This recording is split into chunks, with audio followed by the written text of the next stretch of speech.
നമസ്കാരം. ഈസ്മെന്റ് അഥവാ വഴിനടപ്പ് അവകാശം ഈ അടുത്തിടെയായി ഭൂമിക്ക് വൻതോതിൽ വില വർദ്ധിക്കുകയും അതിനെ തുടർന്ന് പല ആൾക്കാരും അവരുടെ ഭൂമി സംരക്ഷിക്കുന്നതിന് വേണ്ടി അതിർത്തികൾ കെട്ടുവാൻ തുടങ്ങുകയും ചെയ്ത സമയത്താണ് ഈസ്മെന്റുകളെക്കുറിച്ചുള്ള പരാതികൾ വ്യാപകമായി ഉണ്ടാവുകയും അതിനെ സംബന്ധിച്ച് ഈസ്മെന്റ് കേസുകൾ ഇന്ന് കോടതിയിൽ ധാരാളം വരികയും ചെയ്തു. ഇത് ബൗണ്ടറി ഡിസ്പ്യൂട്ടായിട്ടും ഈസ്മെന്റ് റൈറ്റായിട്ടും അഥവാ വഴിനടപ്പ് അവകാശമായിട്ടുമൊക്കെ ഇത്തരം കേസുകൾ ഇന്ന് വ്യാപകമായി നമ്മുടെ കോടതികളിലേക്ക് വരുന്നുണ്ട്.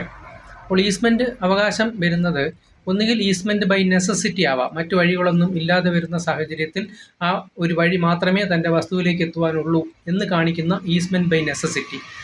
അത് പലപ്പോഴും സെവറൻസ് ഓഫ് ടെനമെൻറ്റ്സ് അഥവാ ഒരു പ്രോപ്പർട്ടിയിൽ നിന്നും വിഭജിച്ച് വരുന്ന പ്രോപ്പർട്ടികളിലേക്ക് വരുന്ന വഴിയായിട്ടാണ് കണക്കാക്കപ്പെടുന്നത്. സെവറൻസ് ഓഫ് ടെനമെൻറ്റ്സ് എന്നാണ് പറയുന്നത്. അതിന് ഒരു പ്രോപ്പർട്ടിയെ പല വിഹിതങ്ങളാക്കുമ്പോൾ ആ ഒരു പ്രോപ്പർട്ടിയിലോ അല്ലെങ്കിൽ അതിൻ്റെ വിവിധങ്ങളായ മറ്റ് ഭാഗങ്ങളിലേക്കോ എത്തിപ്പെടുന്നതിന് മറ്റ് വഴിയില്ലാതെ വരുമ്പോൾ ആ ഏത് പ്രോപ്പർട്ടിയിൽ നിന്നാണോ അത് വിഭജിക്കപ്പെട്ടത് അതിലൂടെ വഴി കൊടുക്കുന്ന ഒരു സംവിധാനം ഉണ്ടാകുന്നതിനാണ് ഈസ്മെന്റ് ഓഫ് നെസസിറ്റി എന്ന് പറയുന്നത്. പിന്നൊന്ന് കൊടുക്കുന്നത് പ്രിസ്ക്രിപ്റ്റീവ് റൈറ്റ് ഓഫ് ഈസ്മെന്റ് ആണ്. അത് ഏതാണ്ട് 20 വർഷത്തിലേറെ കാലമായി ഓപ്പണായിട്ടും അൺഇൻറ്ററപ്റ്റഡ് ആയിട്ടും ഉപയോഗിച്ച് വരുന്ന ഒരു വഴിയിൽ ആ വഴിനടപ്പ് അവകാശം സ്ഥാപിച്ചെടുക്കുവാനായിട്ട് പ്രിസ്ക്രിപ്റ്റീവ് റൈറ്റ് ഓഫ് ഈസ്മെന്റ് ഉപയോഗിക്കാം. പിന്നെയുള്ളത് ഗ്രാൻഡ് ആണ്. ഗ്രാൻഡ് എന്ന് പറഞ്ഞാൽ പ്രമാണത്തിലൂടെയോ മറ്റ് രേഖകളിലൂടെയോ സ്ഥാപിച്ചു കിട്ടുന്ന വഴിനടപ്പ് അവകാശത്തിനാണ് ഈസ്മെന്റ് ബൈ ഗ്രാൻഡ് എന്ന് പറയുന്നത്. അപ്പോൾ ബഹുമാനപ്പെട്ട കേരള ഹൈക്കോടതിയുടെ ഈ അടുത്തിടെ വന്ന ഒരു വിധിന്യായത്തിൽ സേതുലക്ഷ്മി വേഴ്സസ് സരോജിനി അത് റിപ്പോർട്ട് ചെയ്തു വന്നിരിക്കുന്നത് 2025 2 KLT 287. അതിൽ ആ വിധിന്യായത്തിൽ പറയുന്നത് എന്തെന്ന് വെച്ചാൽ സെക്ഷൻ 22 അനുസരിച്ച് ഈസ്മെന്റ് ബൈ ഗ്രാൻഡ് എന്നുള്ളത് സെർവിയൻ്റ് ഓണറിന് അനുയോജ്യമായ രീതിയിൽ അദ്ദേഹത്തിൻ്റെ വസ്തുവിൻ്റെ ഏതെങ്കിലും ഒരു ഭാഗത്തേക്ക് മാറ്റി കൊടുക്കുന്നതിന് ഉള്ളൊരവകാശമുണ്ട്. അതേസമയം ഡോമിനൻ്റ് ഓണറിൻ്റെ എന്തൊക്കെ അവകാശങ്ങളാണോ മുമ്പ് ആ വഴിയെ സംബന്ധിച്ചുണ്ടായിരുന്നത് അതിന് ഒരു രീതിയിലും തടസ്സപ്പെടുകയോ കട്ടയിൽ ചെയ്യുകയോ ചെയ്യരുത്. ഇവിടെ സെർവിയൻ്റ് ഓണറെന്നും ഡോമിനൻ്റ് ഓണറെന്നും പറയുന്ന രണ്ട് പേര് തീർച്ചയായിട്ടും ഒരു ഈസ്മെൻറ്റ് അവകാശവുമായിട്ട് ബന്ധപ്പെട്ട് വരുന്ന കേസുകളിൽ ഉണ്ടാകുന്നവരുണ്ട്.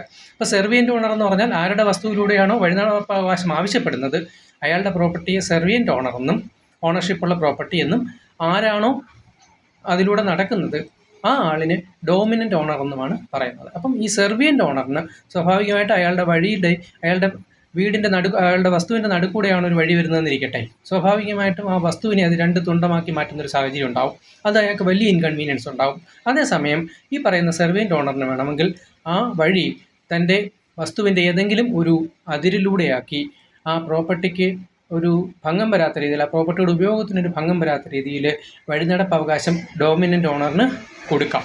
അങ്ങനെ കൊടുക്കുമ്പോൾ സെർവിയൻ്റ് ഓണറിന് തൻ്റെ വസ്തുവിന് നാശമുണ്ടാകത്തുമില്ല. അതേസമയം തന്നെ എങ്ങനെയാണോ ആ പ്രോപ്പർട്ടിയിലൂടെ അദ്ദേഹം വഴി ഉപയോഗിച്ചിരുന്നത് അതേ അവകാശം ഒരു രീതിയിലും കർട്ടൈൽ ചെയ്യാത്ത രീതിയിൽ ഒരു വഴിനടപ്പ് അവകാശം മാറ്റി കൊടുക്കുവാൻ സെക്ഷൻ 22 ഈസ്മെന്റ് ആക്ടിലെ സെക്ഷൻ 22 അനുസരിച്ച് സെർവിയൻ്റ് ഓണറിന് അവകാശമുണ്ട് എന്ന് സ്ഥാപിക്കുന്നതാണ് സേതുലക്ഷ്മി വേഴ്സസ് സരോജിനി എന്ന വിധി. മറ്റൊരു വീഡിയോയുമായി മറ്റൊരു ദിവസം കാണാം. നന്ദി, നമസ്കാരം.